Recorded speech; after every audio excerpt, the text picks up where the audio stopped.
დაზარალებულად ცნობას ძალიან დიდი მნიშვნელობა აქვს, თუნდაც ამ ხერას წვებოდი იქიდან გამომდინარე და საერთაშორისო პრაქტიკაც ეგეთი არის, ადამიანის ევროპული სასამართლოს პირდაპირ აქ განმარტებული, რომ თუ სახელმწიფო დაზარალებულად არ ცნობს პირს, მაშინ სრულფასოვანი გამოძიება ვერ იქნება ჩატარებული. ნამდვილად ძალიან საინტერესო არის ზოგადად სასამართლო პრაქტიკა და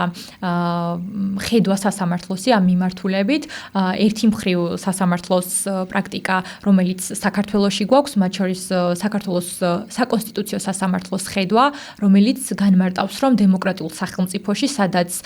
სახელმწიფოს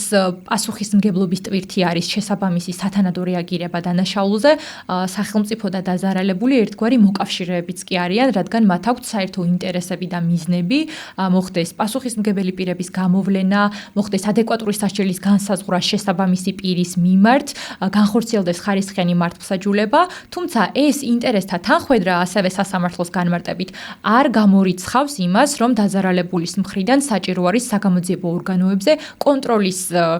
საკითხი, პირიქით ეს კონტროლი რიგ შემთხვევებში არის სასარგებლო და აუცილებელიც კი, იმიტომ რომ ხარისხი გაიზარდოს